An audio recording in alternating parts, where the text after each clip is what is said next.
Welcome, everyone.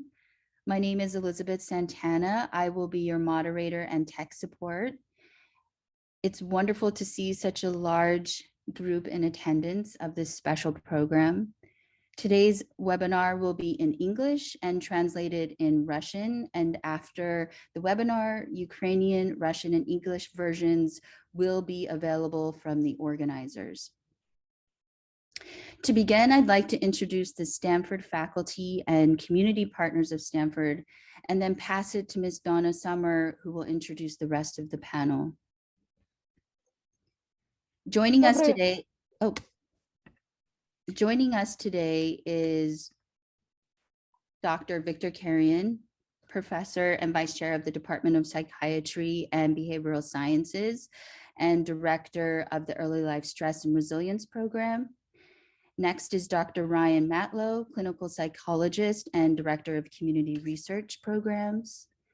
Also joining us is Dr. Halit Kletter, clinical psychologist and director of the Stress and Resilience Clinic in the Department of Psychiatry and Behavioral Sciences. Next, we have Dr. Ann Benham, clinical professor specializing in child and adolescent psychiatry and child development. Also, we have Dr. Selma Tanovic, general psychiatry and psychology resident in psychiatry and behavioral sciences here at Stanford School of Medicine. Also joining us is Susanna Cruyez, international CCT trainer and community partner, and Chi Kim, CEO of Pure Edge Inc. and longstanding community partner with the Early Life Stress and Resilience Program in Stanford. So now I'll pass it to Donna, who will introduce the rest of the group. We have some technical issue. It's two translators, interpreters speaking. One of you guys, please. Okay. So, добрый вечер. Мы из Украины. My name is Donna Summers. I am, as you can see, psychologist here. I am a mom of child with autism. And I'm also here as one of the people who was organizing this event. Let me introduce our Kazakh Ukrainian team, our awesome team. It's Daria Orlova. She's a public speaker, autistic self-advocate, autistic adult, and mom of autistic young boy. Alexei and Irina, our awesome interpreters. I hear we had some technical issues. And we also have Ruslana Bilausova from Odessa, who is our friend, colleague, and LSR Denver specialist. So, Slava Ukraini. I see some questions regarding the language. Why do we pick up a Russian language and not Ukrainian? So let me explain. When we started organizing this event, we had a lot of requests from Commonwealth country, Central Asia, Baltic countries, and all of the places where our Ukrainian kids right now. And of course, also Israel. So because of majority of population and the language which they speak, we pick up Russian and English languages. But I'd like to make another announcement. After this webinar, we will have recordings available on 3 languages: Russian, Ukrainian, and English. Thank you so much, everybody. I hope all technical issues are solved. If no, please let us know. We're here to help you. Let's do it. Thank you, Donna. Thank you all for being here today. Now we'll start the presentation with Susanna Cruyez doing a mindfulness exercise, and I will start the slideshow. Give me one moment.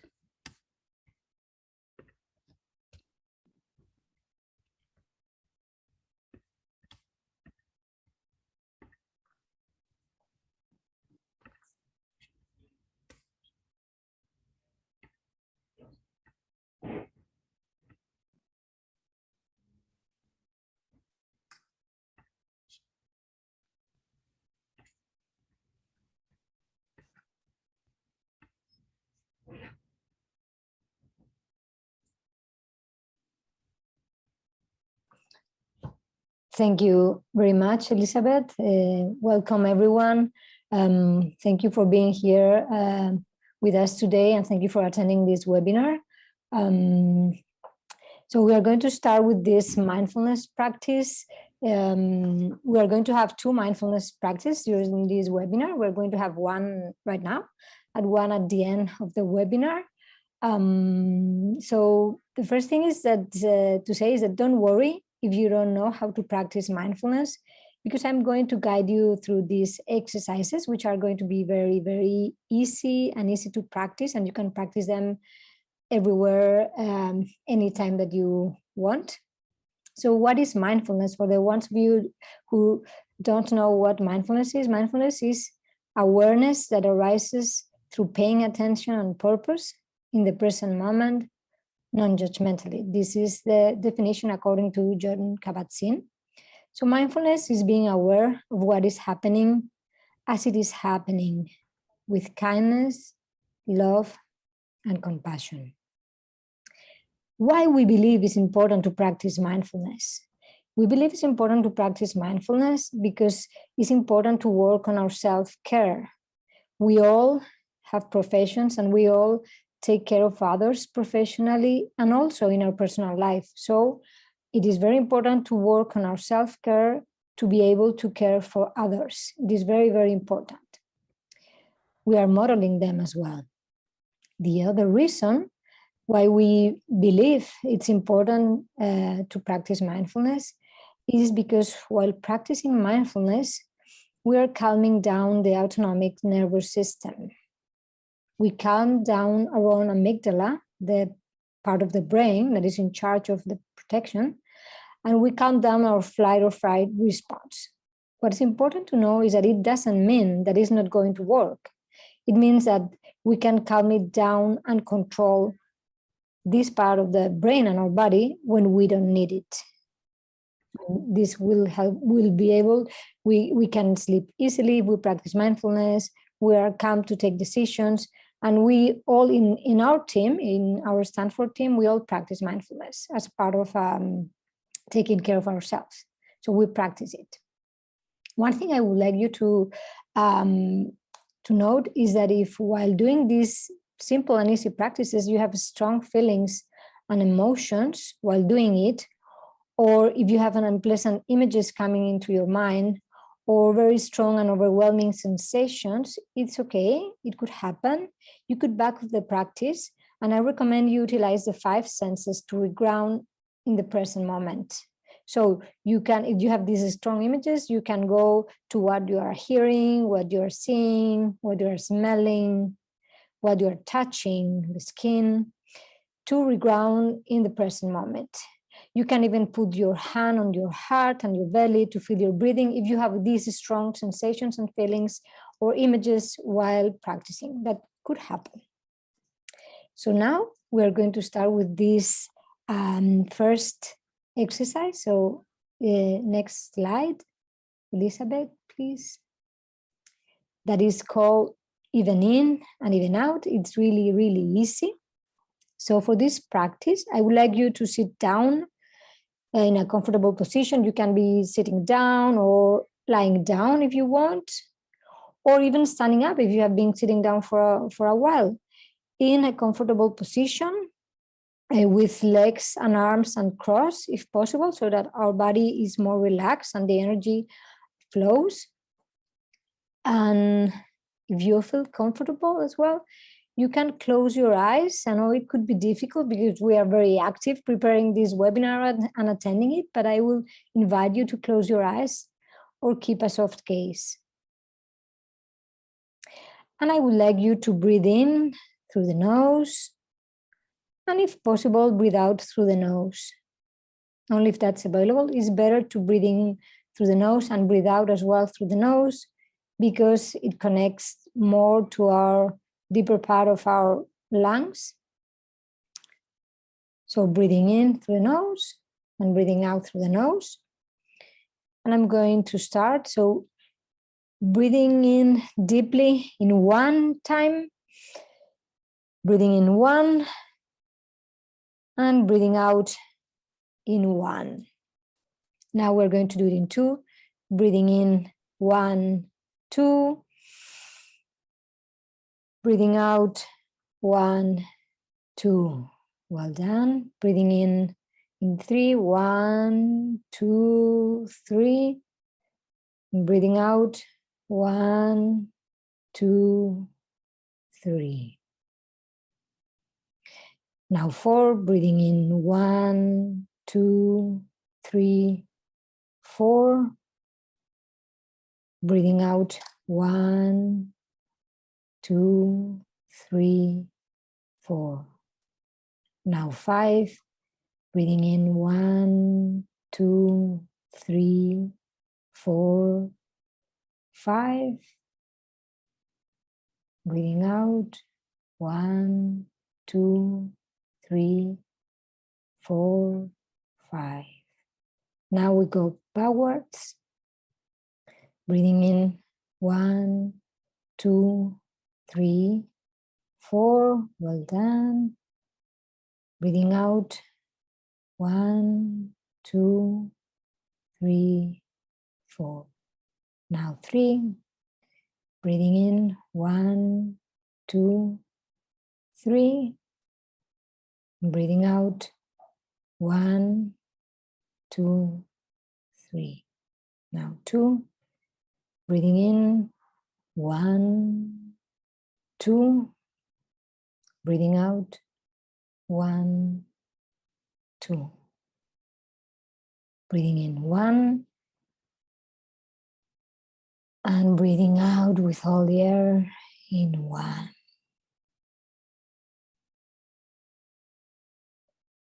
Now, gently and slowly, after this super easy and simple, not sure if it's easy, but simple exercise, you can slowly start moving fingers, toes, hands. Gently open your eyes, and we can continue with the webinar. So thank you very much. We'll do another practice at the end. Hope it was helpful. And now I pass it along into Dr. Karen. Thank you.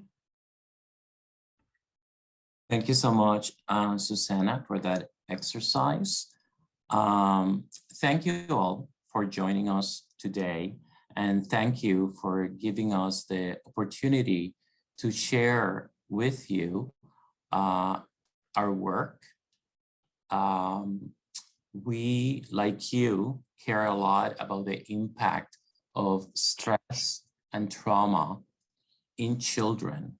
But unlike you, you are the expert on your experience. And we also hope to learn from you what your mental health needs are.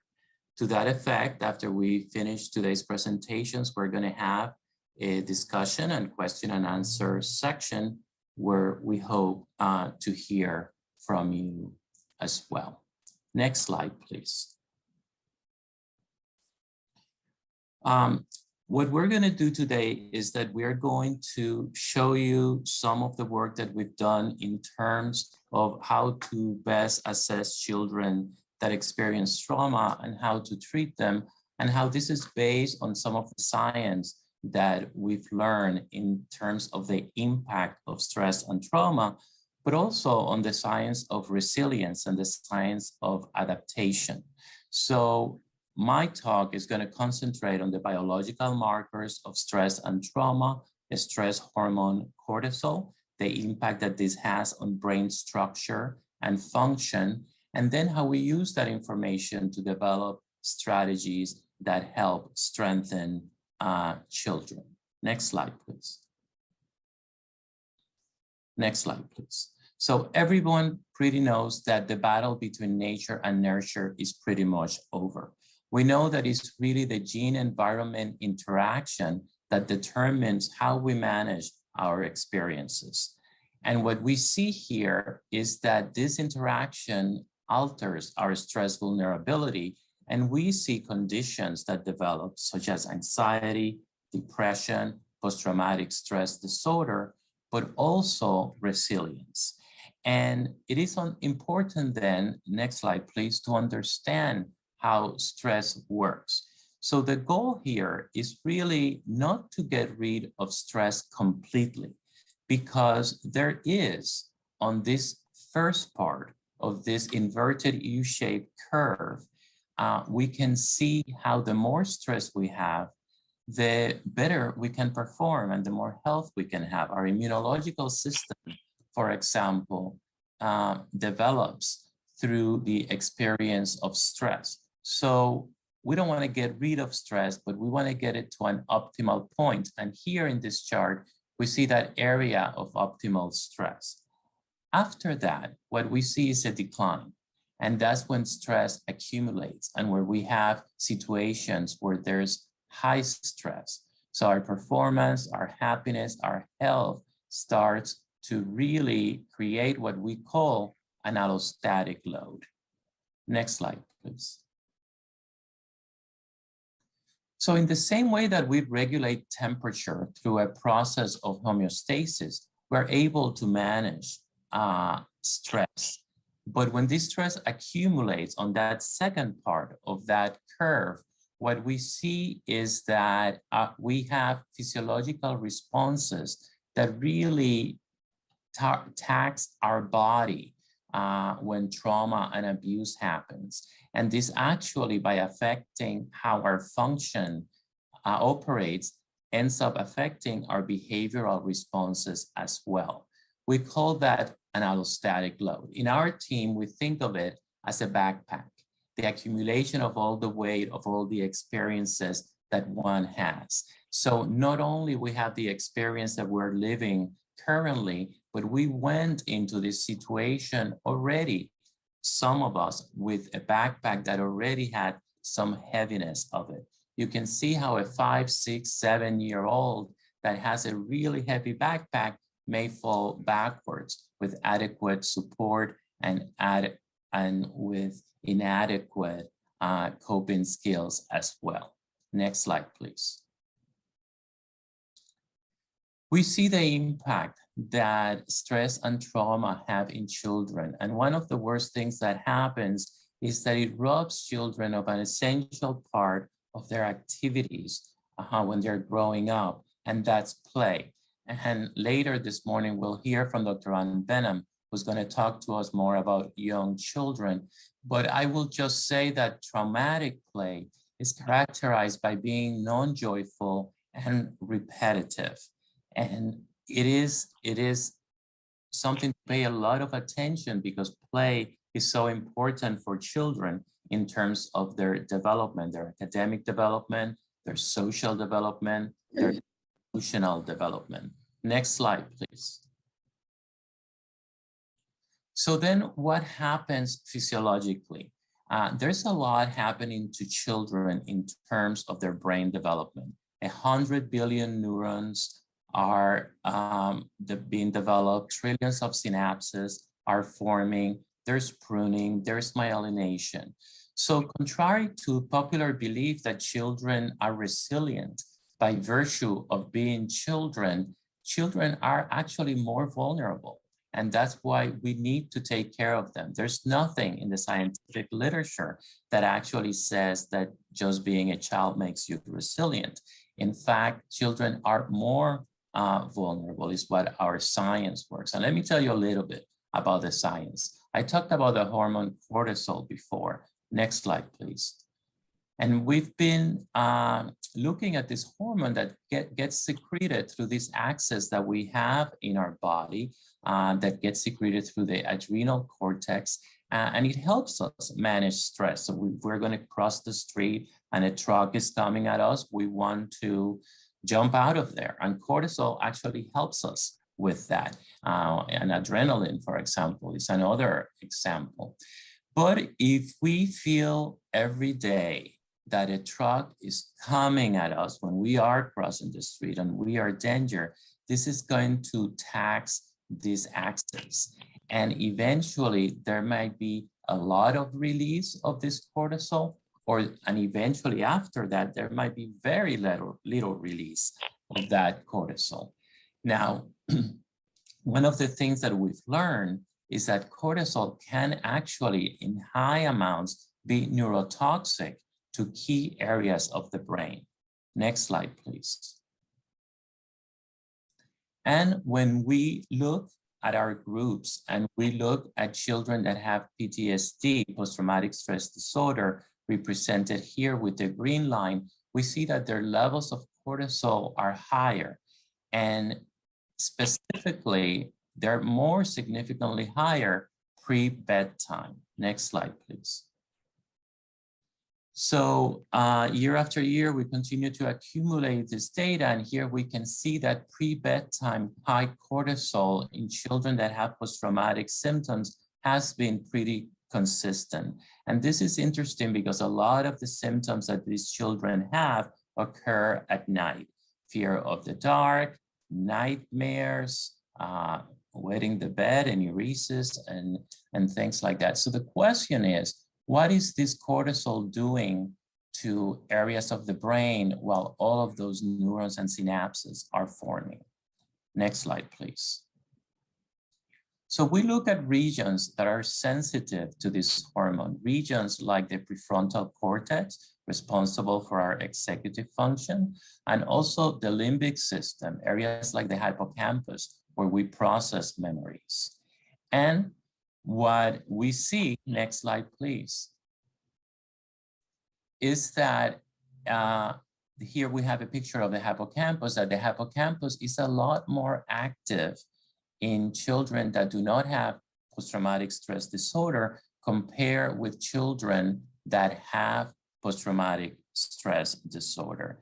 And this is in partly due to the relationship between cortisol and the hippocampus. So the cortisol is affecting the function of the hippocampus in children that have post-traumatic stress symptoms. And this has an impact in their memory. Next slide, please. Here's the difference in terms of activation of the hippocampus in healthy kids versus kids that have post-traumatic stress symptoms. Next slide. Now, the cortisol really goes wherever it can go. So it also goes to the prefrontal cortex because there's some cortisol receptors there as well. And then in that way has an impact, not in memory, but in executive function, in the way that we organize ourselves and in the way that we think, in the way that we plan, and very importantly, in the way that we control our emotions, that we actually have control over areas in the limbic system, like the amygdala, that control our hyperarousal and our activation. Next slide. And what also we can see that there's an area in the temporal side of the brain that is very insulated. It's called the insula. And we have seen a strong correlation between symptoms of PTSD and activation of that region. Next slide. And I mentioned the amygdala before, and we know that children that have post-traumatic symptoms are hypervigilant. And we have identified that increased activity of the amygdala very early in the presentation of angry faces when doing functional magnetic resonance imaging is a neurological marker of that.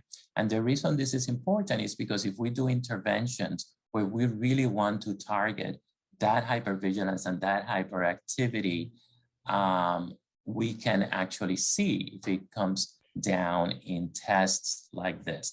Now, in certain situations, hypervigilance is very important.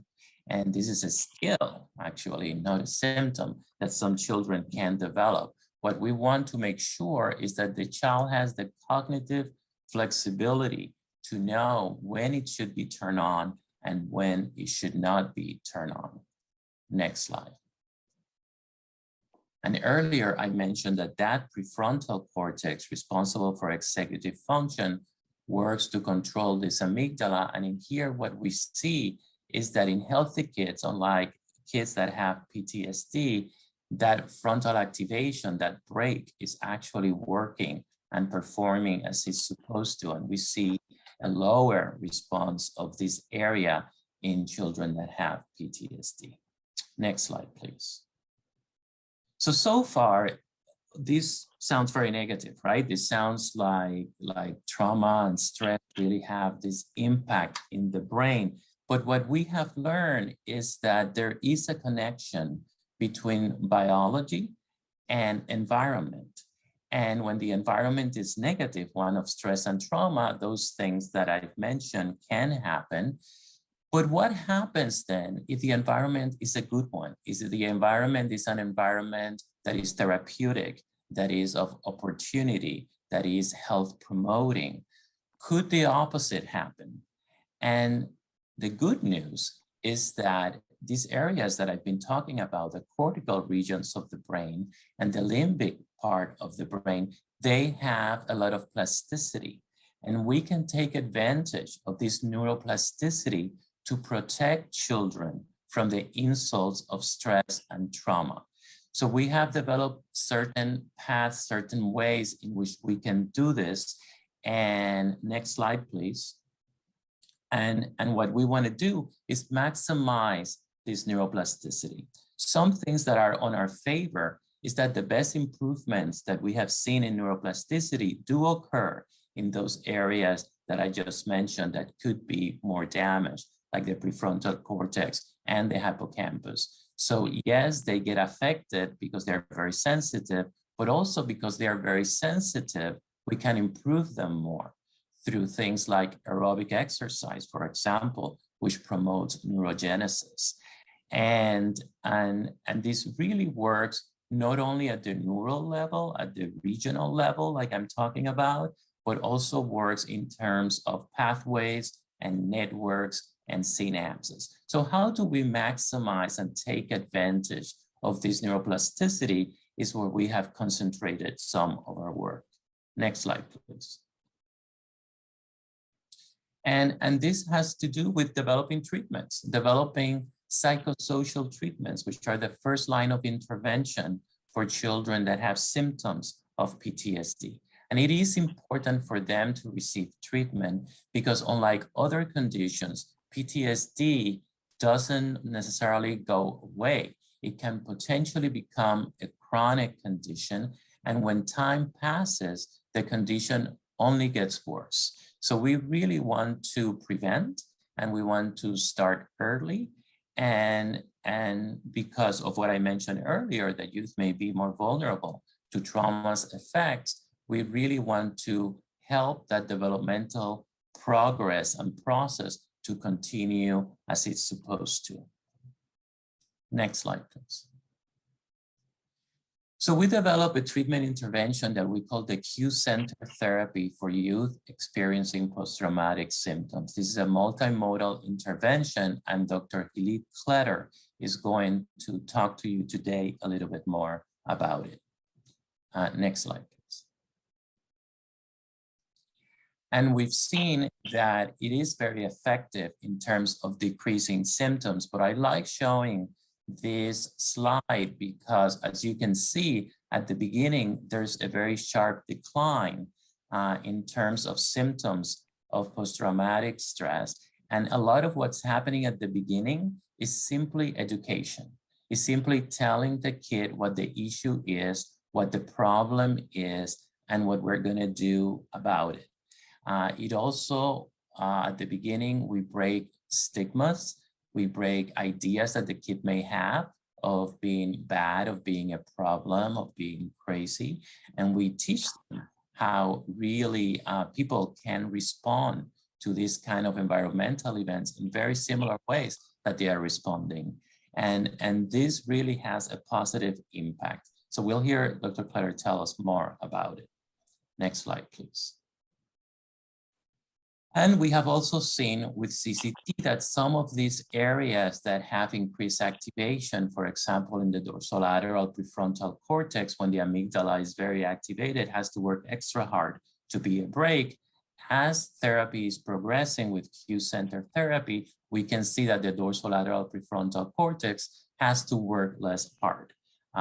This is not MRI, this is through another functional method that we have called near infrared spectroscopy, where we can see cortical activity. So the assumption here is that the amygdala is not as activated and the dorsolateral prefrontal cortex then has to work less hard. Next slide, please. Okay, so not all children that go through stress and trauma necessarily develop post-traumatic stress disorder. Some of them develop subthreshold post-traumatic symptoms, and we know that their function can be impacted in the same way. But wouldn't it be good if we can actually work with children in general to really help equip them with coping tools that can help them manage that backpack better?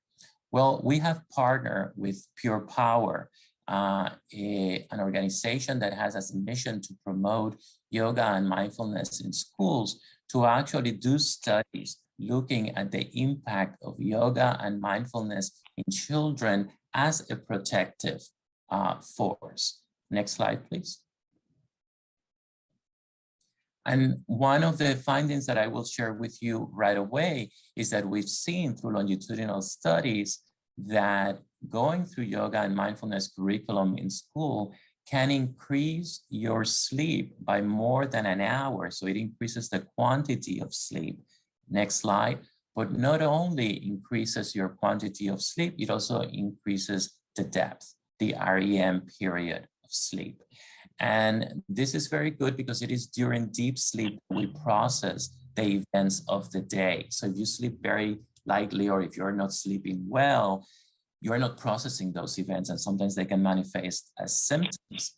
But by doing yoga, by doing mindfulness like we did this morning, that can help us actually process some of these emotions in a better way. So talking about emotions, let's see what happens to the amygdala on kids that go through this yoga and mindfulness curriculum. Next slide, please. What we see here, if we look at the gray and the yellow lines, these are the kids that actually went through the intervention compared with kids that were controlled, that didn't go through the intervention, is that the amygdala, both right and left, was able to decrease significantly in activity. You see the change from gray to yellow once they went through this intervention of yoga and mindfulness. And this actually also mapped how they were doing behaviorally. They were doing a lot better on tests of attention and anxiety. So their anxiety was decreased, their attention was better, and also their amygdala reactivity was decreased. Next slide, please. Okay, thank you. So I will pass it now to my colleague, Ryan Madlow, who's going to talk about stress, adaptation, and resilience more specifically. Thank you, Victor, and thanks everyone for being here, for joining us today. It's a pleasure. I'm honored and I'm humbled to have this time with you all. So as Victor mentioned, I am going to talk about responding to crisis situations, and in particular, thinking about promoting adaptation and resilience in response to crisis. And this is really based on the best practices in crisis response and trauma intervention, and it's really general information from the field. So this is, not recommendations or information that's specific to communities in Ukraine. And really, I think what's left for us is to take this general information and apply this to the situation and communities in Ukraine through reflection and discussion. And so appreciate any opportunities we have to do that together in our time today or as follow-up. You can move ahead, Elizabeth. Thank you. And yeah, so you can click forward. Sorry, there's an animation there. Yeah. Great. So as Victor talked about, we know there's a continuum of stress responses, and really crisis is a form that stress overwhelms us. In the same way that we use the analogy of the backpack to represent that cumulative load or burden of stress, we can also think about our stresses and resources kind of living on a scale, being kind of balancing one another out, and crisis and psychological distress and breakdown occurs when our stresses outweigh our resources on this balance, on this scale. And so our stresses could be, major events, significant threats to well-being, or seemingly smaller daily stresses, right? They all accumulate. And when I use the term resources, I'm thinking pretty broadly and generally. This includes our internal resources, our biological, our physiological, our psychological resources, as well as our external resources, access to protection, our support networks around us, things in our environment, right? What's important to remember is that our resources also accumulate in the same way that our stressors do. And part of promoting resilience is about engaging our resources. And you can go ahead and move forward, please, Elizabeth. Thank you. But different resources are needed for different people in different stages, in different situations at different points in time, right? So it's not a one-size-fits-all solution about what's the right resource for all situations. And as you can see here, this slide presents some of the stages of crisis response and recovery. And as you can see, there are different things are needed at different points in the crisis in pursuit of adaptation and resilience. For example, at the peak of a crisis, when there is a current or ongoing threat to safety and well-being, what's needed most is finding safety, right? So this is where we want to focus our resources, right? This could be concrete, this tends to be more concrete material resources, shelter, food, protection, things like that. As safety is realized or as the crisis stabilizes, then it's a different set of resources that's needed, right? Perhaps focus more on developing skills for managing, distress or lingering effects of the crisis. And so the underlying point here is that fluidity and flexibility are needed in order to adapt. We can go to the next slide, please. And really, you can see how these elements of fluidity and flexibility and adaptation is really what defines resilience. So here we see the definition. Resilience has been defined. There are multiple definitions out there, but this is one. Resilience is defined as the capacity to adapt successfully to challenges that threaten function, survival, or development. And even here we can see, we can look at this definition and recognize that success is really a subjective thing, right? So resilience is something that is in many ways self-defined and situational. Next slide, please. Yes. And so just some additional things to note about resilience. Being resilient does not mean the absence of difficulty and distress. In fact, it really is defined as the process of adaptation in the presence of pain and difficulty and distress. So resilient folks that are resilient are not necessarily stress or pain-free, right? Another thing to remember is that resilience is really ordinary and common. It's not an extraordinary thing. It's not a trait that only some people possess. We all have the capacity for resilience. At the same time, we're not all always going to be resilient at all times because it needs to be cultivated. It's a process, right? Resilience can be acquired through learning and practice. So it takes some effort, but it is something that's within all of our reach. Next slide, please. And so just some of the factors, skills, and resources to promote some examples that promote resilience and successful adaptation is having a connection to a caring person or a caring community, having a capacity for self-care and for wellness, also having capacities to regulate our emotional responses. Some of those top-down prefrontal cortical processes to regulate the amygdala and things like that Victor spoke about. Also having a commitment to a purpose. This lots of times entails being persistent in our efforts and finding meaning in our actions and behaviors following a crisis. Finally, Victor also mentioned this key component of cognitive flexibility, right? Resilience has been associated with both creativity and this capacity for flexible thinking. This could be, this sometimes, it involves not getting stuck in negative or catastrophic thinking, being able to take multiple perspectives, being able to be compassionate and understanding for ourselves, and sometimes accepting the things that we cannot change and taking action in the areas where we do have change. So this kind of flexible thinking, flexible mindset is a critical core component of resilience. And again, something that can be cultivated and practiced. Next slide, please. And so in our program, in our work, try to simplify a process for promoting resilience. And this is a framework and a kind of 4-step process that we use in our own lives, in our own work, and then also in work that we've done locally in our communities in response to the local crises and things that our communities and partners have been going through. And so first step is really is to engage in a process of awareness and reflection to identify the impacts of the crisis, understand what are normal responses, identifying what those are in ourselves, in our communities, and to start to begin to explore what is needed, right? With that, it's critical that we stabilize and that we ground ourselves, right? And some of the best ways to do that are through connection. Maybe it's a connection with ourselves, some of that reflection, but lots of times also connection with others, thinking about processes for co-regulation.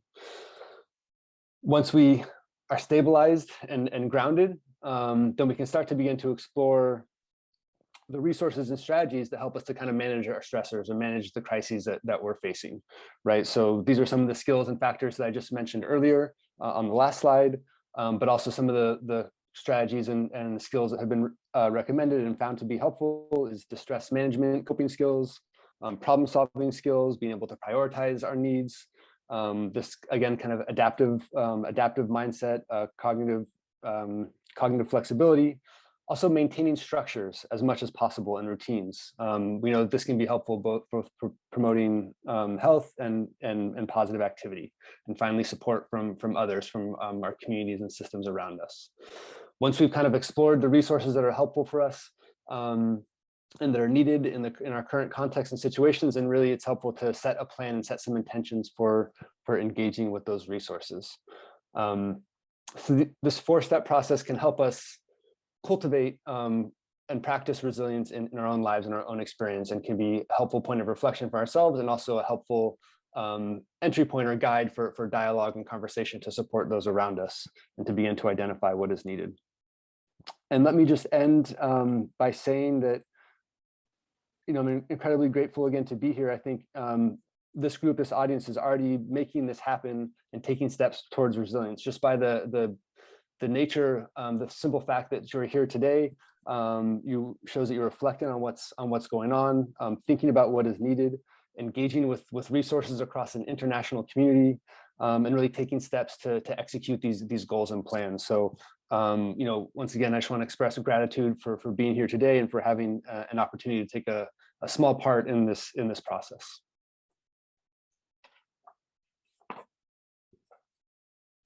Oh yeah, some animations there. Yeah, and you can move along, and I will, I think, pass it along to my colleague, Dr. Hilit Kletter. Thank you very much, Ryan, and thank you all for inviting us to participate in this very important discussion.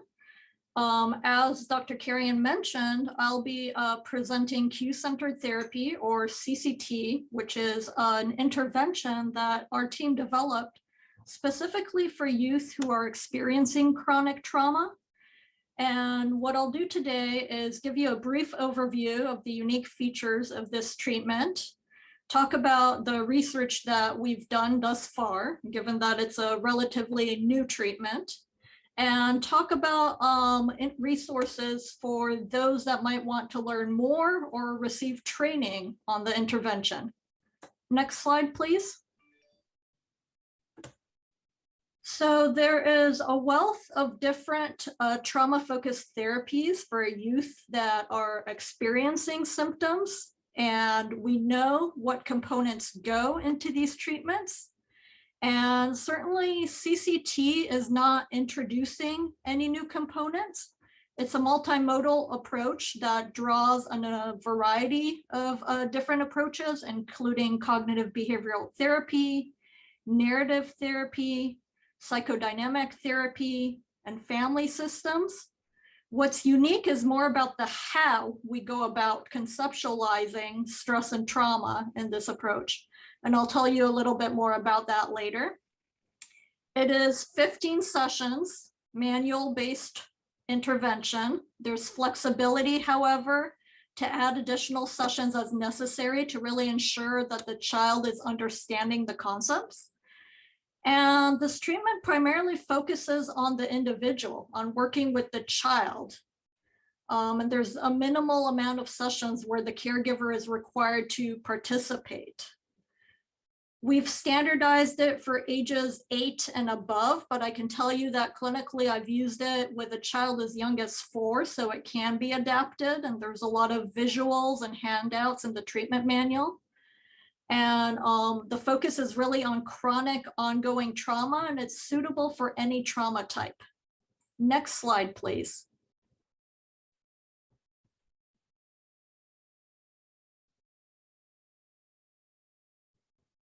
So as I mentioned before, there's a lot of treatments that are already in existence, and they're quite good at addressing symptoms of stress and trauma in youth. But we encountered a number of challenges that we heard working throughout the community. And we discovered certain themes that were kind of repeating time and time again. So first of all, what do you do when the child has had multiple traumas, or even has ongoing trauma and a lot of other adversity as well? And it's really difficult to find a specific experience to anchor the treatment on, because the trauma may not be in the past. Other challenges included, how do you get the caregiver to participate in every single session of the treatment when they themselves might be experiencing trauma or not able to tolerate their child's symptoms or have other things going on? And so we decided that a new intervention was needed to really focus specifically on the experiences of youth who are experiencing what we call complex trauma. So events that either are repeating or ongoing. And the biggest shift in conceptualization with cue-centered therapy is what Dr. Carrion spoke about before, in viewing the allostatic load. Rather than treating traumatic events in isolation, we are shifting to focus on assessing where is the child on that load, right? The accumulation of not just traumatic events, but other stressors in their life, as well as looking at the strengths, right? Oftentimes we forget about the positive, but we're also assessing that. What strengths did they have that have helped offset some of these negative experiences?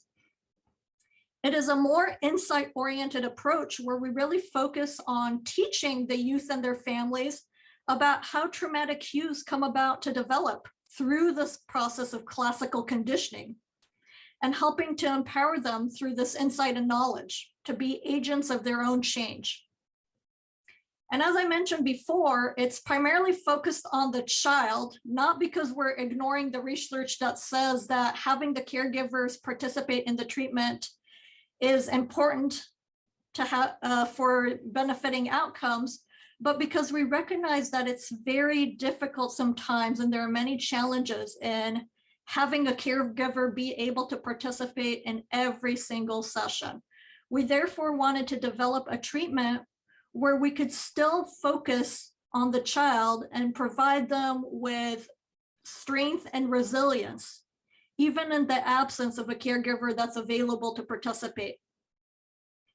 And finally, the other distinguishing feature of CCT is that we actually do the trauma narrative at 2 time points. And the reason for this is that towards the end of treatment, we have children retell their traumatic experiences because we want to assess, have they been able to incorporate the skills that they've learned in treatment and what's changed? Next slide, please. So the aims of CCT include reducing negative cognitions, helping youth identify and express trauma-related emotions, identifying and changing their behavioral responses related to their traumatic experiences, empowering them through knowledge and skills by helping them understand why they develop these cues, how they're reacting, and what they can do about it. And as much as possible, strengthening the relationship between the caretaker and the child.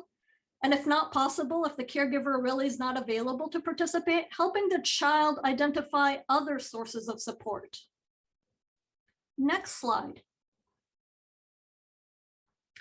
And this is really the square. You all might be familiar with the triangle from cognitive behavioral therapy that has emotions, thoughts, and behavior. In cue-centered therapy, we extended it into a square to add an additional corner to recognize physiological reactions that are so salient in many kids that experience trauma. trauma or stress. And the square is at the heart of CCT, because what we teach the kids is that it doesn't matter which corner you start with. And what you'll find is that for different kids, they might have very different reactions related to each of these corners. But it really doesn't matter. They can pick whichever corner they want to start with, change one, and the others will automatically change as well. So what we're really teaching the kids is how to override that stress response by practicing their coping skills and learning to recognize when these traumatic cues are coming up for them and how they might react, and then how they can gain mastery over their trauma reactions. Next slide. CCT has 4 phases. The first phase is really focusing on assessing the trauma, and we supplement it with trauma-specific questions of getting the who, what, when, and where of the experiences, providing psychoeducation. And the key piece here is that we actually teach the kids about the process of classical conditioning. Oops, can we actually go back? We skipped some slides. Thank you. And helping them develop a coping toolbox where they decide what actually goes into that box, because we want it to be skills that they will actually use. The second phase focuses on having them process their traumatic experiences. And we do that both through development of a life timeline that assesses the allostatic load. So we're mapping all events, both positive and negative, that have occurred. And then we do a trauma narrative to hone in on some of the more negative experiences that they've experienced. The third phase focuses on gradual exposure to identify traumatic cues. And the final phase, we actually have them revisit the trauma narrative, because we want to assess, have they gotten it? Are they able to incorporate the skills, and has there been change? Next slide.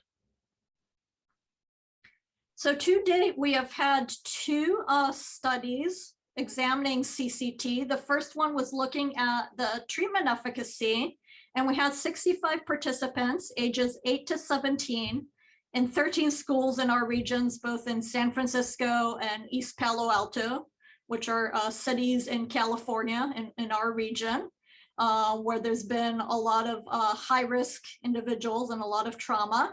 And we randomized the youth to 2 groups. One group started treatment right away with CCT, and the other group was on wait list and started treatment after the first group completed.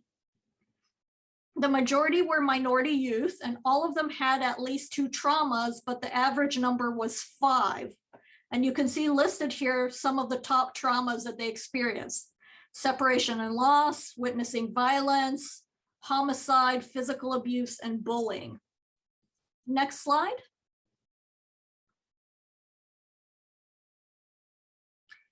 And what we found is that compared to the waitlist group, the group that started CCT right away had much more significant reductions on post-traumatic stress symptoms, anxiety, and depression, both by parent and child report.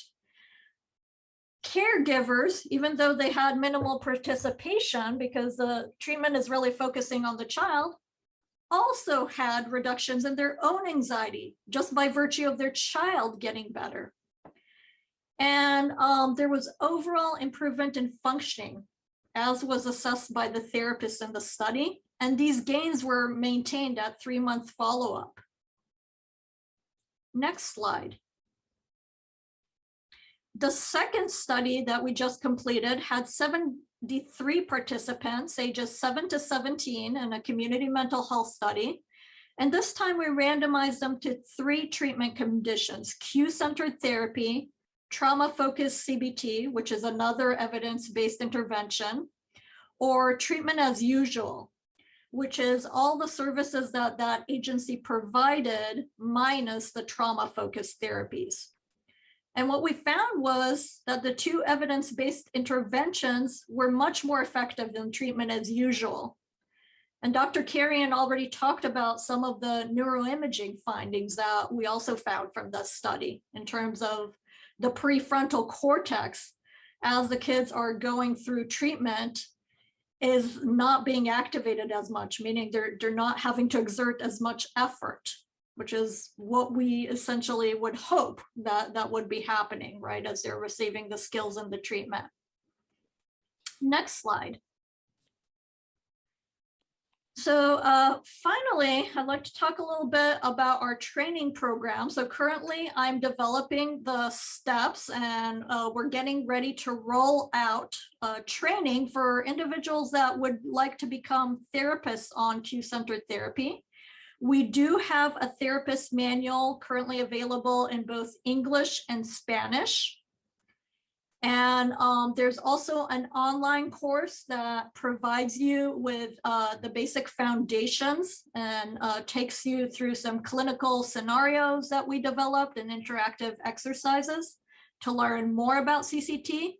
It is currently available for free, and you have the link here in the slide. I encourage anybody that's interested to learn more about our treatment. You're welcome to take the course. And after that, we will also be providing live courses and case consultation for individuals that really want in-depth training. Thank you. And I will now turn it over to Dr. Benham to talk about trauma in young children. Okay. Hello. I want to really focus today on understanding young children's reactions to trauma and loss, and to give both parents and other people who are helping children both in the war zone and after, hopefully they have come to a safer place or things have calmed down. So really to understand how young children may be somewhat different, and to help adults understand how to help them to prevent a lot of difficulties, but certainly to help them cope with what they have gone through. The first principle is that trauma to a primary caregiver, including just witnessed by the child, even if not experienced directly, is a sufficient cause and diagnostic criterion for PTSD in children ages 0 to 6, in contrast to a regular PTSD criteria. The second principle is that the coping of the caregiver may predict the coping of the young child, and also older ones, but it has been shown to predict the coping of the young child, so that a focus on the care of caregivers is reasonable and important. And the third principle is that in a traumatic situation, first priority is the provision of safety, both physical safety and psychological safety, which is what I'm going to focus on. Ideally, a young child can be with some familiar adult or even just a sibling. Next, oops, jump 2 slides. So young children's reactions to danger. The first most important thing to realize is that children experience terror if they're alone, if they're abandoned, if they're not with any familiar person.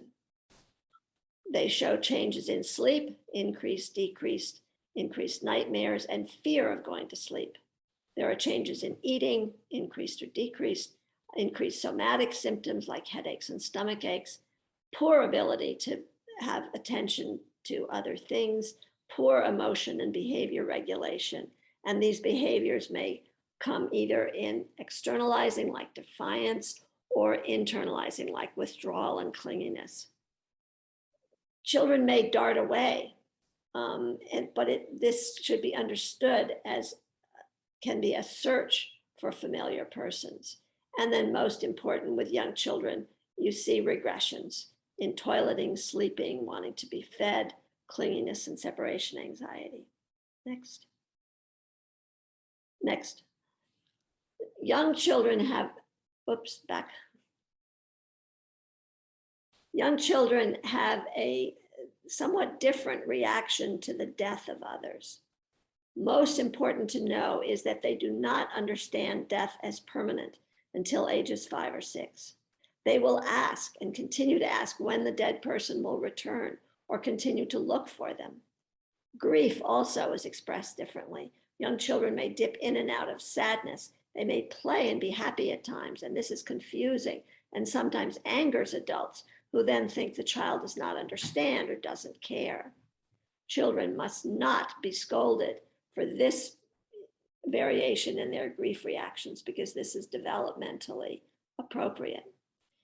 The ability of children to play can be framed as a vehicle of hope for adults, that there may be eventual life after this terrible trauma has resolved or moved to new stages.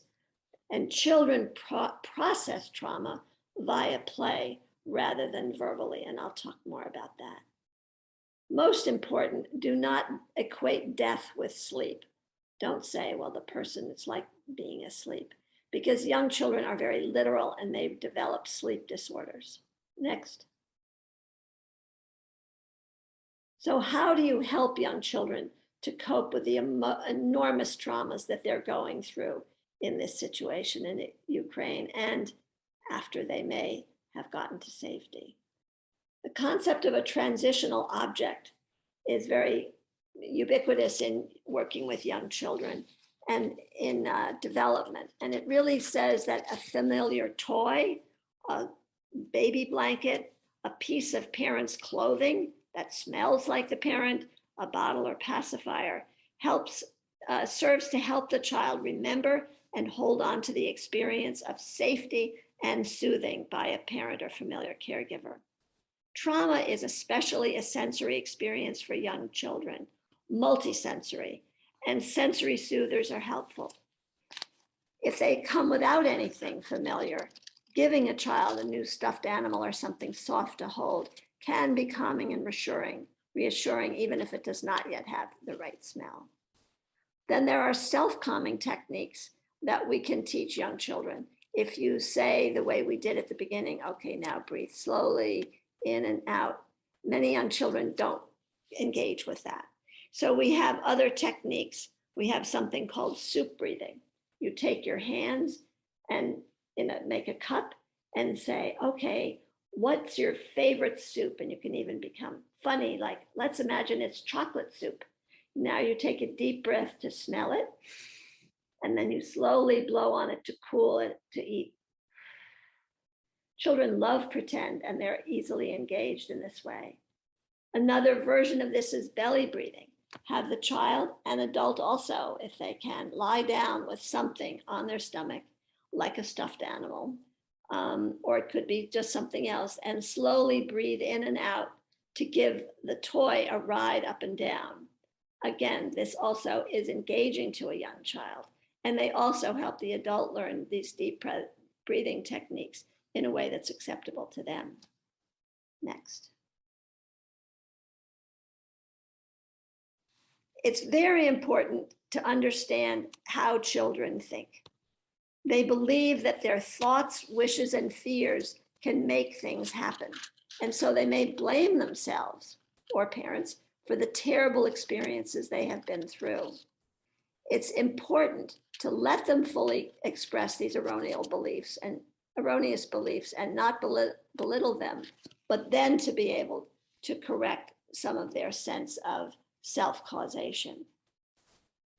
Sleep in young children can be helped with the use of calming activities like singing, stories before sleep, and often the child may need to sleep with a caregiver and be helped with the experience of nightmares and have some kind of nightlife. It's important to give children more true explanations about what is happening in the war, the bombing or their house, or the death of injury of someone close. It needs to be simple, oriented to young child cognitive capacities, with a clear explanation that these are actions by adults that are hurtful and dangerous and wrong. They can be told that adults all over the world are working to end this war and to help all of the people like themselves who have been harmed and terrified. Next. Let's talk a little about the value and use of play. It's important when talking with young children or playing, to sit and kneel at their eye level, and to use simple terms. Name feelings, help them tell his or her story and empathize. Oh, that sounds scary. You must have felt sad. Those bombs on your house could even make you angry. And draw a chart of faces with simple feeling expressions, especially sad, mad, scared, happy, confused, worried, and relieved, and help children identify their experiences in these terms.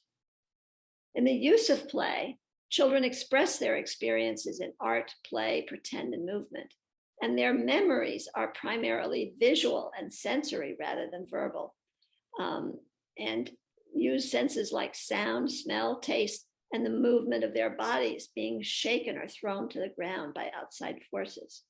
Encourage them to show you their experience in any of these ways, including telling, but often they can't do it verbally until an adult translates into words. Next. Children often talk more easily when doing something else, like drawing or playing. What does playing out traumatic events do positively? It can facilitate communicating the experience to others and open channels for correcting false beliefs. The child can express intense emotions in a safer environment of play or drama. Adults can express empathy for the child's experience of fear, loss, and rage, and the wish that they could have prevented this from happening to the child. Express that it is not the child's fault. And the child can play out wishful corrections, like the return of someone who died. This can be supported by an adult as a true wish by many people and may open communication. Next. When can playing out traumatic events be negative to the child? Group trauma play can be positive or negative. A group of children can all unite in fighting the bad guys and helping to give them a sense of agency and power in fantasy. We note how superhero play is so popular in this age group. It can also be harmful if some children are labeled the bad guys and have group anger directed toward them.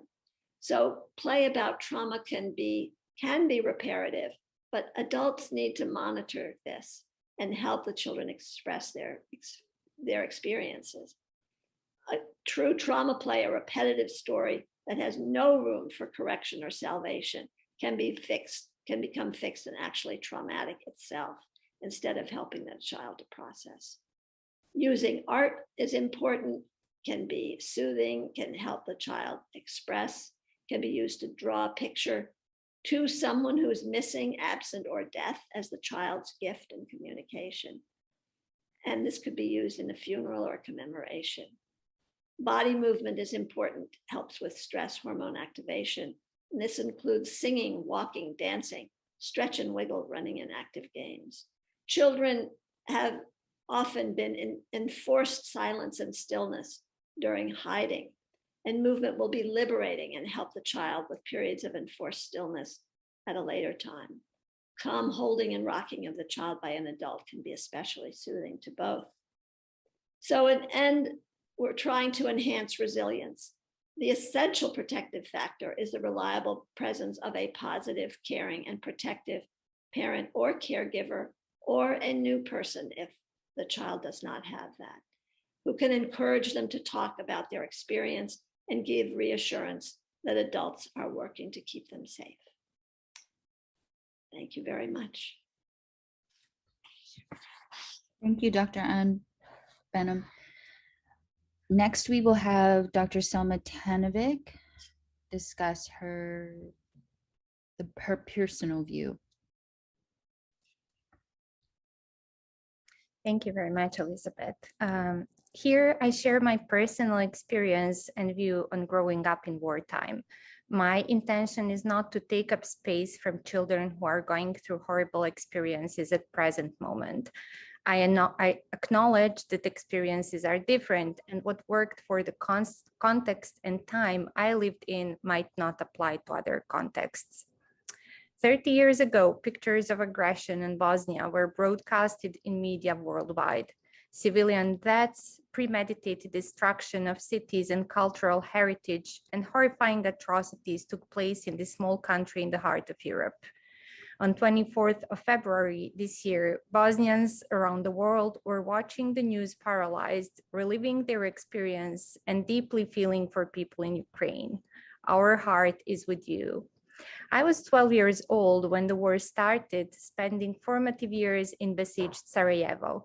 Under daily shelling, sniper fire, without running water or electricity, and surviving on humanitarian aid.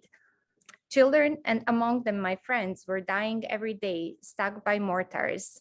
I experienced separation, forced internal displacement, loss of home, and the world as I knew it, the colorful, predictable, and safe space that ceased to exist. But when I think about these years, I also remember beautiful and long-lasting friendships that started in dark and moldy basements, unbreakable connection among neighbors, and habit to share the last piece of bread or firewood. I remember my first love, sound of a guitar, and cold fingers holding a pen that is documenting all of that in the journal. I remember school, first in the basement and then in an actual school building, half damaged and windowless, frequently targeted by mortars during classes. Yet we were doing homework diligently, were making school signs, organized dancing competitions, and went to chess tournaments. Scholar Teresa Betancourt has published several articles on the importance of protective factors such as positive relationships with caregivers and community members in conflict zones. She emphasized school as crucial to provide structure, distraction, milieu for socialization, and hope for future. In 2015, I joined an initiative to found War Childhood Museum with goal to tell the story of war through children's eyes. During the project, we interviewed tens of participants, now adult professionals, about their experience of growing up in war. We collected objects of significance with corresponding narratives and filmed video testimonies using method of oral history. In tens of interviews, even children that had gone through unspeakable horrors were talking about play, improvised toys, comic books, mischiefs, and time spent with peers. They were able to recall loving teachers, UN soldiers sharing chocolate bars, and imaginative narrations by adults in the basement. Life was taken from them numerous times during 4 years of siege, but they reinvented it again and again and again. And then one day, it was said that the war was over. Although excited to be able to take an actual shower, watch TV, eat candies, or play without life danger, the adjustment to normalcy was difficult, both for those who stayed and those returning from abroad. Again, it was the school that was the most helpful with support of international donors. For example, in my high school, we were given a classroom to decorate it into a club, and foreign organization donated a music studio, meals, and stationery. Another organization renovated the house for classes of acting, design, fine arts, and English. Sport clubs opened their doors for trainings. Parks again grew flowers instead of gravestones. City was slowly but steadily being rebuilt, emerging into a new, larger, shinier one, providing opportunities for education, growth, and development. Although we still divide time to before and after the war, we frequently talk about our experiences of siege among each other. Thanks to our community, most of us grew into fully functioning adults with agency, careers, families, and dreams, ready to take life responsibilities just like our peers worldwide. Thank you.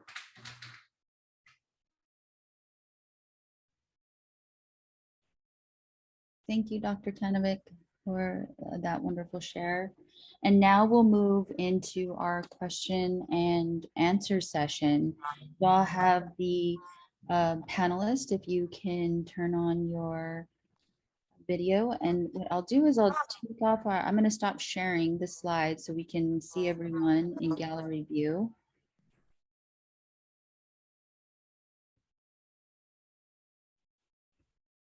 And we do have some questions that we've already received throughout the session. Thank you very much again for joining. Could you tell us if there are PTSD treatments for kids age 18 months and above? I can answer that. The trauma-focused CBT is a treatment that was developed for children starting at age 3. And then there's also a program called child parent psychotherapy that was developed that really looks at trauma that has occurred. It started really focusing on domestic violence. And it's a mutual treatment of young child and parent together in a more play and psychodynamic focus.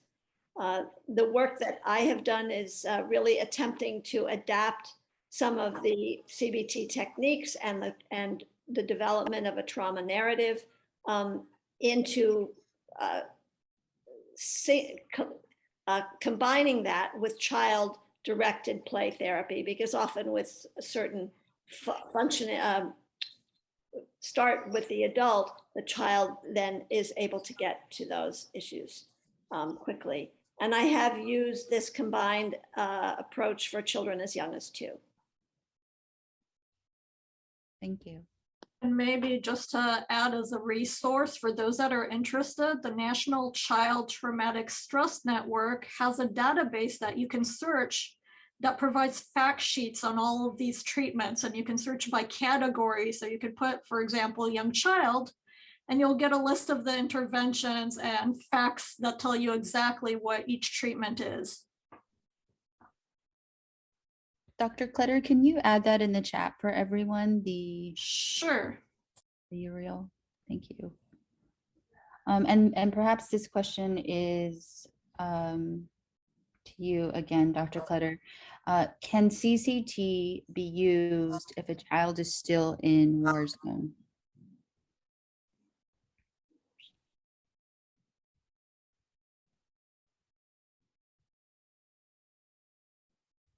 Yes, CCT was specifically developed to address ongoing trauma. And within the work that I do, a lot of times the youth that come to seek treatment still do have ongoing traumatic experiences as we're doing the treatment.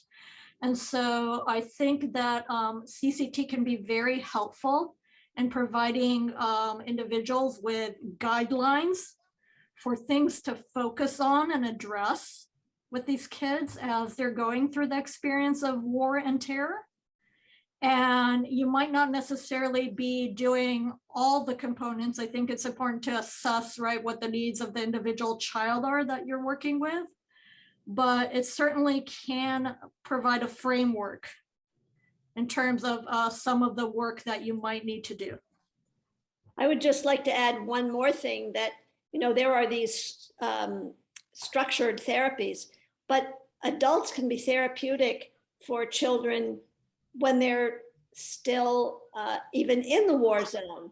And certainly after. You do not have to be a therapist to help children tell their story in drawing or painting or acting it out. And for very young children, sometimes it's just painting red all over the page to show their experience of blood and of seeing people injured. Yeah, I also would like to add that I would invite everyone to think of a triangle when meeting children, and think about 3 tiers, and think about things that all children need. Then above that, think on tier 2 about groups of children, what they can do together. And then in that peak, where you have more symptoms and perhaps a diagnosis of PTSD, then think about the interventions for that peak. But to Dr. Benham's comment, I also want to tie in the comments of Dr. Tanovic on the importance of schools and the importance of regular activities. The one resilient factor that we all know that is the presence of that adult or other person that can listen and help them process the experience they're having. And hopefully the adult has some knowledge of everything that we've talked about, because then the interventions can be trauma informed, but the activity itself can be a regular activity that the kid would benefit from, music related, art related, even homework related, right? But if the kid says something like, oh, I cannot do that, I'm not good at anything, the adult can pick up on, well, this is a negative way of thinking, right? That may be coming from the experience they've been having recently. How can we work on that? And how can we make that our focus of attention? To that, let me say that for those of you that are therapists and for those of you that are not therapists, there are a number of websites that have resources on things that you can use. Some of them are from our Academy of Child and Adolescent Psychiatry, and that's aacap.org. And there's a section there called Facts for Families that give a lot of information on some of the questions that we may have. Also, Dr. Kletter already mentioned the National Child Traumatic Stress Network, another good source of information. And our own website, the Early Life Stress and Resilience Program at Stanford, has a number of resources. One of the resources we really like, as you can tell from how we started this meeting, is exercises on mindfulness and breathing and being in touch with your body. We've learned a lot of that from Pure Edge, and they call these brain breaks. And I want to introduce you all to the CEO of Pure Edge, Ms. Chi Kim, who can talk also a little bit about the resources that she's been planning for this group.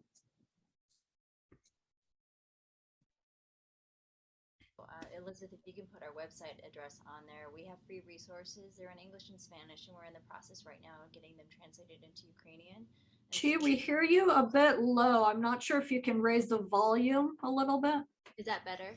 Yes. Yeah. Sorry. Thank you. I just wanted to let you know that our website, all of our resources are free. Susanna was great about just introducing the concepts. We are currently in the process of getting them translated into Ukrainian for some of the younger Brain Breaks cards. So those will all get translated. They're all free and open source, and we'll make sure we get those out to you as well. But our goal is to make sure we have some fun and easy exercises. And mostly what we value is that just trying to make sure that we show everyone that you have control over your own body when everything else around feels out of control. And so just some of these breathing exercises, and very accessible. So we will make sure we get those to you. Thank you, Chi. And something that we've learned from Pure Edge is the attention that needs to be given to teachers. So sometimes don't feel overwhelmed that having to address all the individuals in one class or a classroom. By working with the teacher and helping that teacher, we're really helping the classroom. They bring their knowledge and the resources to the rest of the class. Okay, Elizabeth, we have more questions. Yes, one question, well, this is actually a two-part question, and perhaps we can get a few panelists to address this. How do we manage nightmares in children impacted by the current events? And there's a part two to that, how to manage hyperactivity and sensory sensitivity in current situation in children in Ukraine.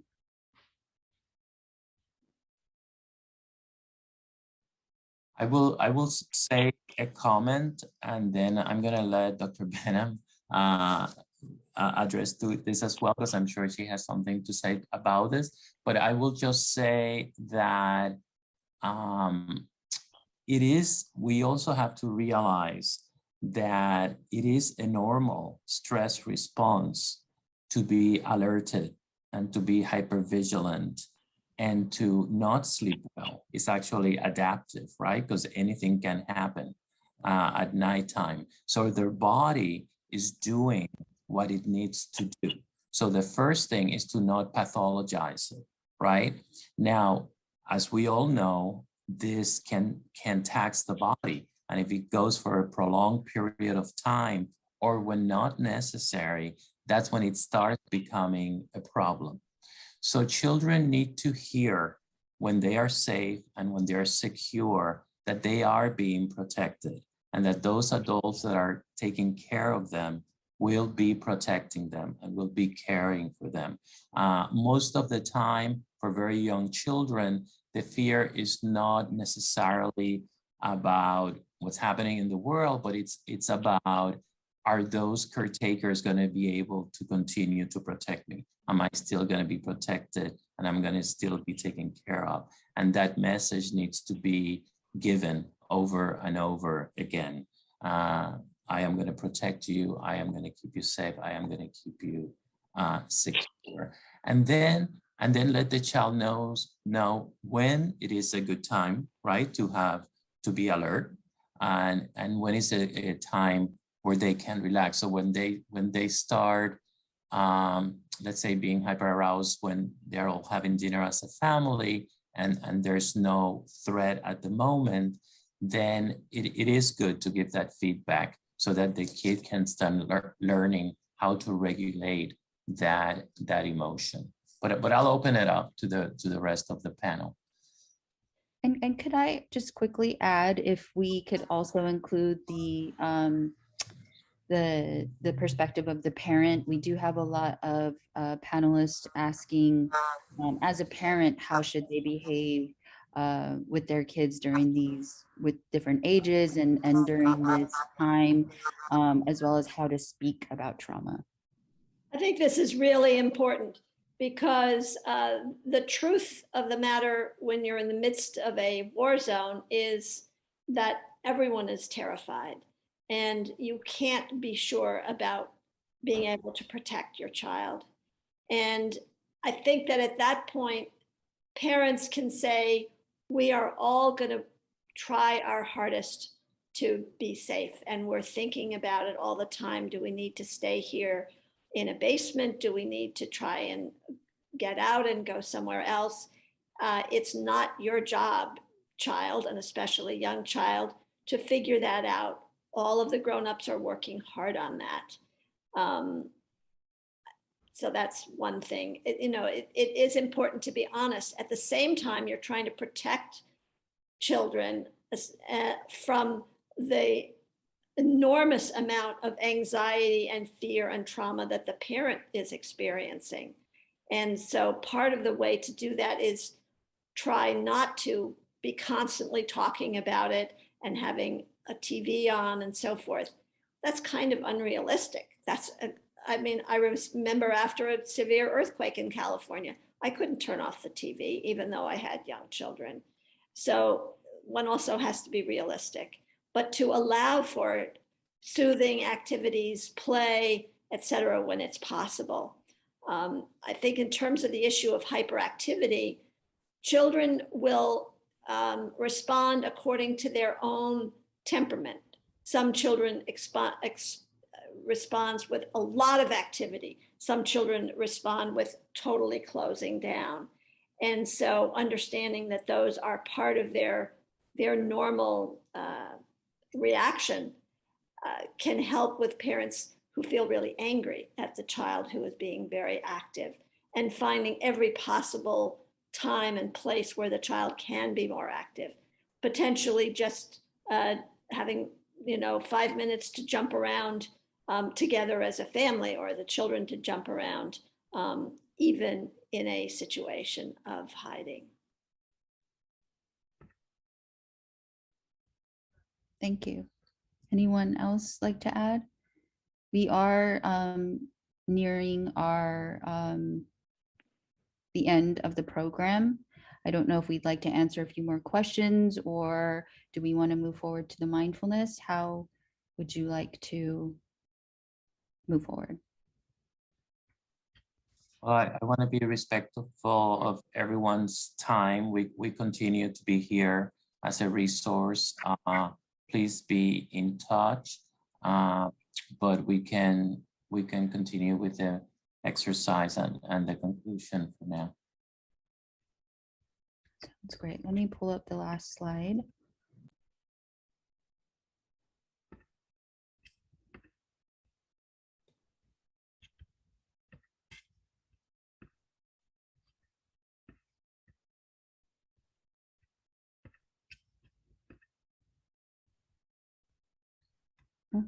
Excuse me.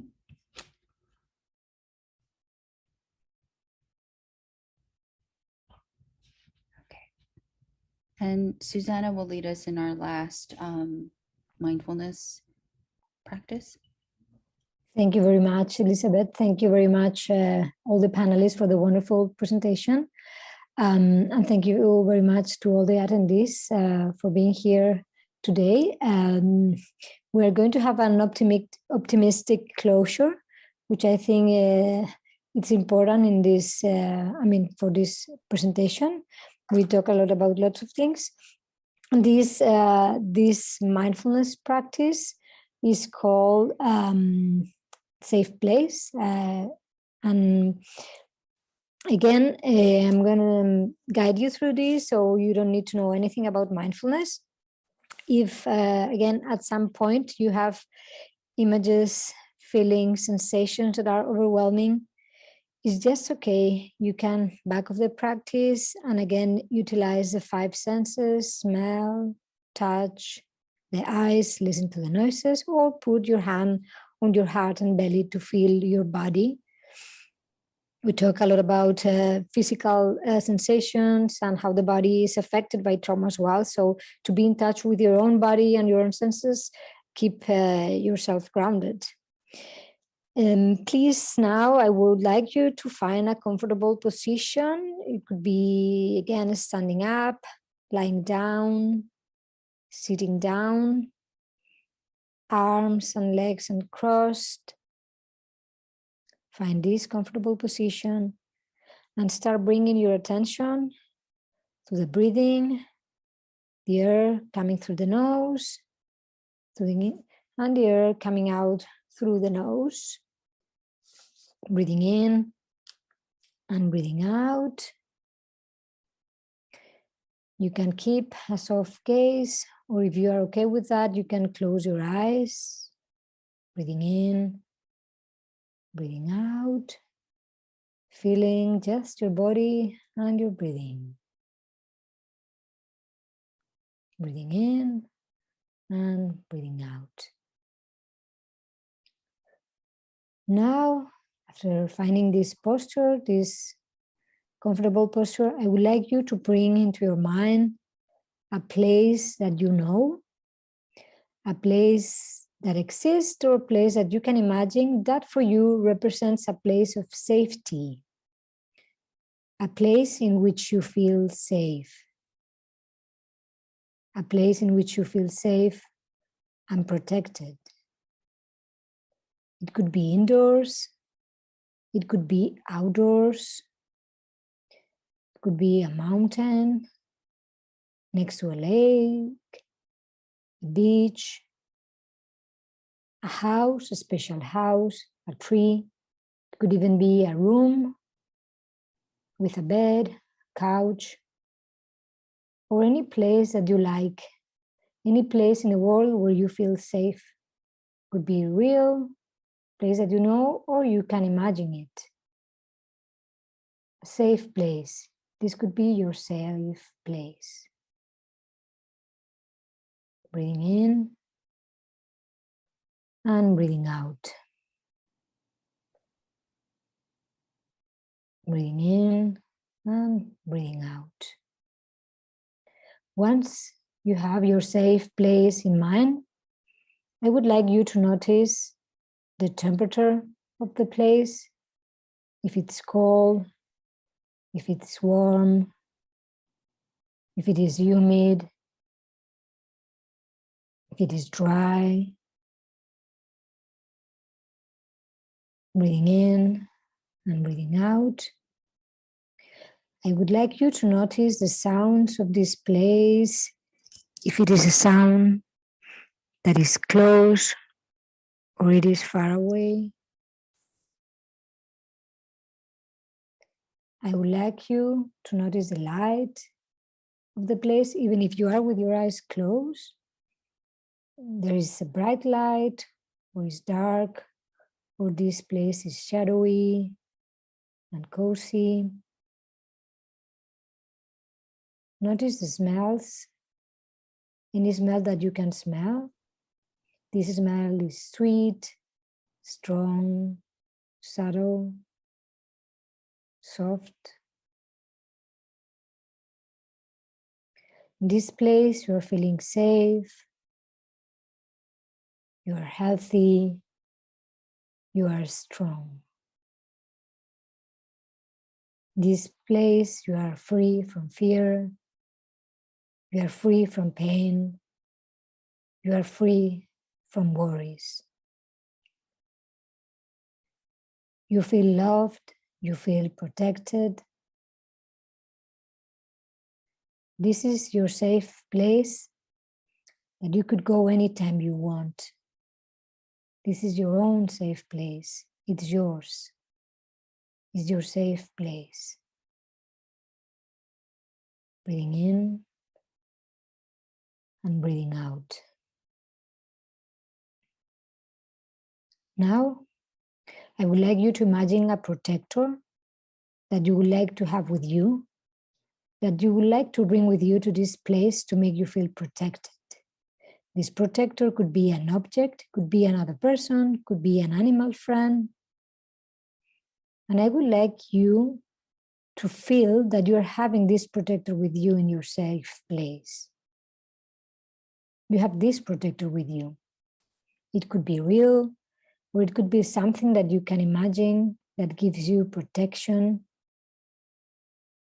and strength. And notice how you feel with this protector with you. In your safe place, this safe place, your safe place, you and your protector have the power to spell anything that may feel threatening for you. You two together have the power to spell anything that may feel threatening for you. I am safe. I am healthy. I am free from fear. I feel free from pain. I feel free from worry. I feel loved. I feel connected. I feel protected. Breathing in, breathing out, breathing in, and breathing out. I am safe. I am healthy. I feel free from fear. I feel free from pain, free from any worries. I feel loved. I feel connected, and I feel protected. This safe place and this protector are yours. You can come to this place anytime you want, at any moment. It only takes 1 minute, 2 minutes to come to this safe place. And breathing. Breathing in and breathing out. Before finishing this practice, I would like you to read a poem. This poem is by Rilke. It's an Austrian poet, and the poem goes like this. Perhaps all the dragons in our lives are princesses who are only wanting to see us act, just once, with beauty and courage. Perhaps everything that frightens us is in its deepest essence something helpless that wants our love. Again, perhaps everything that frightens us is in its deepest essence something helpless that wants our love. Breathing in and breathing out. Now I would like you to put your hand or hands onto your heart and have a moment of gratitude towards yourself for dedicating this time for your self-care and for taking care of others. Breathing in and breathing out. Slowly and gently, You can start moving your hands and fingers, toes. Slowly open your eyes and come back here to the webinar. And thank you very much for this exercise. There are lots of exercises in the resources that we have given you, the PureEdge website, and you can practice them with children at any age, really young age. And some of these exercises take 1 minute, and I recommend you to practice them. So thank you very much, everyone, for being here today. Thank you all. Elizabeth, I pass it on to Elizabeth and Dr. Karen. Thank you. Thank you, Susanna. I appreciate you, and that poem was lovely. This concludes our program for today. I want to thank the organizers for doing such a wonderful job of answering a lot of the questions behind the scenes. The audience, of course, we're so honored to present to you today, and the panel for joining today and presenting on your work.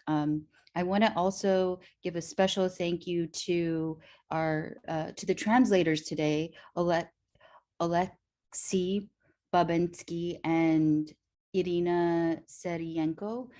They did such a wonderful job translating, and we're very thankful to have them today. I think that the organizers will be in touch to give you a update on the translations, the versions that will be available to you, and I think the slides as well. Thank you so much. Have a wonderful day. Can I say a last stop? I would like to Yes. thank everybody, especially Stanford team, for coming to us and helping us to organize it. I would like to ask all our Ukrainian team for being with us, and thank you so much. And especially big thank you, Dr. Victor Karian and Dr. Hardan. Thanks. And I really appreciate that's what you're doing. And it's important for us. We saved on questions. That's mean a lot for us. And as usually, Slava Ukraini. Guys, you can say it out loud. Thank you. Thank you for organizing. Thank you, everyone. And remember, we're not going anywhere. So we're here for you, and let us know how we can help more in the future. Thank you.